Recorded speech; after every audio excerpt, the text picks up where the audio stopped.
ہندوستان کے سب سے پلانٹ شہروں میں سے ایک شہر ہے بھوپال۔ اس شہر کو دوست محمد خان نے 17ویں صدی کے بعد میں بسایا تھا۔ اس شہر کی خوبصورتی میں چار چاند یہاں کی بیگموں نے لگایا، جنہوں نے اس شہر پر حکومت کی۔ یہ شہر پنڈت جواہر لال نہرو کو بہت پسند تھا، بہت ہی عزیز تھا۔ یہی وجہ ہے کہ مدھیہ پردیش بننے کے بعد یہ مدھیہ پردیش کی راجدھانی بنی۔ بیگموں اور نوابوں نے اس شہر کو سجایا، سنوارا اور ہمیشہ سنبھال کر رکھا۔ ان کی بنائی ہوئی عمارت ہی اس شہر کی دھروہر ہے، جسے آج بہت ہی سازش کے تحت برباد کیا جا رہا ہے۔ اکثر لوگ مسلمانوں پر یہ الزام لگاتے ہیں کہ وہ اپنی عورتوں کو حق نہیں دیتے، پر شہر بھوپال جو کبھی ریاست تھا، وہ اس بات کی گواہی دیتی ہے کہ ہندوستان کے کسی بھی ریاست کے مقابلے ریاست بھوپال میں عورتوں نے سب سے ادھک حکومت کی۔ برطانیہ کی مہارانی وکٹوریہ کی حکومت کے بعد دنیا میں سب سے زیادہ وقت تک چلنے والی عورتوں کی حکومت بھوپال کی حکومت ہے۔ یہ بیگمیں بے حد دیندار اور پرہیزگار تھیں۔ آج پرانے بھوپال میں جو بھی پرانی نشانی ہے، انہی بیگموں کی بنائی ہوئی ہے۔ چونکہ حکومت انہوں نے کی تو بے شک بنوائیں گی بھی یہی۔ انہوں نے ہی گوہر محل، شیش محل، شوکت محل، صدر منزل، تاج محل بنوایا تھا، جس میں تاج محل اپنے وقت کی بنائی ہوئی سب سے بڑی عمارت ہے۔ انہوں نے ہی دنیا کی سب سے بڑی مسجدوں میں سے ایک مسجد تاج المساجد بنوائی تھی۔ موتی مسجد بنوائی، جامع مسجد بنوائی۔ یہ مسجد ہندوستان کی سب سے بڑی مسجدوں میں سے ایک ہے۔ اگر آپ تصویر غور سے دیکھ رہے ہوں گے تو اس میں آپ کو کئی مسجدیں دکھی ہوں گی، کئی عمارتیں دکھی ہوں گی۔ تو اس میں جو موتی مسجد ہے، یہ وہی مسجد ہے جہاں سید سلیمان ندوی کھڑے ہو کر خطبہ پڑھایا کرتے تھے، چونکہ وہ ریاست کے آخری قاضی تھے۔ موتی مسجد کے ٹھیک سامنے اقبال میدان ہے۔ یہ اقبال میدان کبھی کھرنی میدان کہلاتا تھا۔ اسی میدان کے سامنے علامہ اقبال نواب حمید اللہ خان کے دعوت پر بھوپال تشریف لائے تھے۔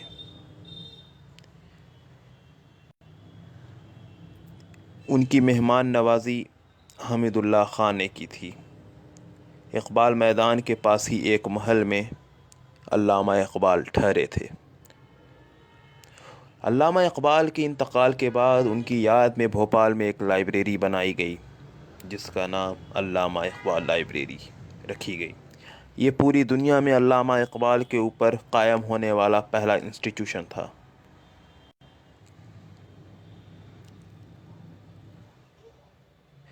اقبال میدان اصل میں محل کے بیچوں بیچ میں ہے۔ چاروں طرف محل ہے، بیچ میں میدان ہے۔ یہ میدان محل کے ایک حصوں کو توڑنے کے عوض میں بنایا گیا۔ اسی میدان کے چاروں طرف محل ہیں جن کے نام ہیں گوہر محل، شیش محل، شوکت محل، صدر منزل وغیرہ۔ اور یہ ہر محل کسی نہ کسی مسجد سے ملتی ہے۔ ان تمام محلوں کے آس پاس 5-6 مسجدیں ہیں، اور ان کی خوبصورتی کا کیا کہنا، نہایت ہی خوبصورت۔ ویسے شہر بھوپال تو تالابوں کا شہر کہلاتا ہے کہ یہاں بہت تالاب، جسے عام طور پر لوگ جھیل بھی کہتے ہیں، ہے، لیکن اس کے ساتھ ساتھ بھوپال شہر مسجدوں کا شہر بھی ہے، جہاں تقریباً 500 سے زیادہ آباد مسجدیں ہیں جو پھل پھول کے نام پہ ہے، جیسے کیلے والی مسجد، چمیلی والی مسجد، مسجد لال املی۔ تو یہ عام طور پر اس طرح کا نام آپ کو بالکل کہیں نہیں دکھے گا، لیکن بھوپال شہر میں مسجدوں کا نام اس طرح سے ہے۔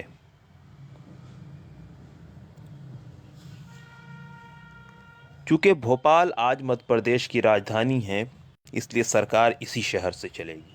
تو سرکار چلانے کے لیے عمارتوں کی بلڈنگوں کی ضرورت ہوگی. تو آج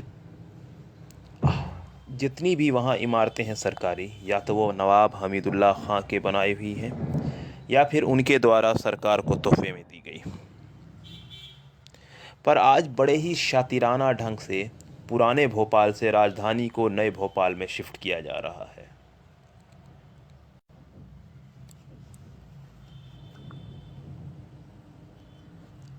اب تقریباً سارے سرکاری آفس, کورٹ کچہری, نگر نگم, RTO وغیرہ نئے شہر جو نیو سٹی کہلاتا وہاں بسا دیا گیا ہے. سچیوالیہ تو کافی پہلے ہی جا چکا تھا. پرانے بھوپال میں نہ تو کالج کھلے ہیں نہ ہی اسکول, یہاں تک کہ ڈسپنسری بھی نہیں ہے. وہ تو بھوپال گیس ٹریجڈی جیسے ظالمانہ حادثہ کے بعد یونین کاربائڈ نے جو کمپنسیشن یعنی معاوضہ لوگوں کو دیا تھا, اس سے 2-3 ہاسپٹل قائم ہوئے ہیں. ویسے کالج سے مجھے یاد آیا کہ بھوپال میں ایک بہت ہی مشہور کالج ہوا کرتا تھا جسے سیفیہ کالج کے نام سے جانا جاتا تھا. اس دور کے ہندوستان میں جتنے بھی کالج تھے وہ تو یونیورسٹی کی شکل لے لیا, پر یہ کالج اپنے نہایت ہی برے دور سے گزر رہا ہے. کبھی اس کالج کی خوبی یہ ہوا کرتی تھی کہ یہاں جگہ کم پڑ جاتے تھے, اس وجہ کر شام اور رات میں کلاسز چلا کرتی تھی. ویسے بھوپال شہر میں, پرانے بھوپال میں ایک ہاسپٹل ہے جس کا نام ہے حمیدیہ ہاسپٹل, اور اسی میں ساتھ میں ایک میڈیکل کالج ہے جس کا نام ہے گاندھی میڈیکل کالج. پر یہ گاندھی میڈیکل کالج کی جگہ اس کا نام دوست محمد خان میڈیکل کالج ہونا چاہیے تھا, کیونکہ یہ پورا میڈیکل کالج فتح گڑھ قلعے کے اندر ہے, اور فتح گڑھ قلعے کو دوست محمد خان نے بسایا تھا. دوست محمد خان کی قبر اسی قلعے کے اندر ہے جو آج اس ہاسپٹل کے اندر ہو گیا. اور بھوپال ایک چھوٹے سے گاؤں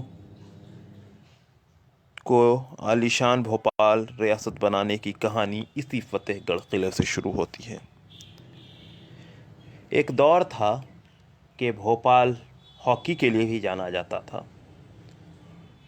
ہندوستان نے وہ بھی وقت دیکھا ہے جب پوری انڈین ٹیم میں آدھے سے زیادہ کھلاڑی بھوپال سے ہوا کرتے تھے, پر لوگوں کے لاپرواہی اور سست پن کی وجہ کر اور سرکار اور سرکاری عملے کی سازش کی وجہ کر بھوپال اپنی پرانی لیگیسی لگاتار کھوتے جا رہی ہے. لگاتار بھوپال نے لگاتار اپنے آپ کو پچھڑا بنانا شروع کر دیا ہے. تو ضرورت اس بات کی ہے کہ لوگ اپنے اتہاس سے سبق لیں اور بھوپال کو واپس اسی وقار پر پہنچائیں جس کا بھوپال مستحق ہے.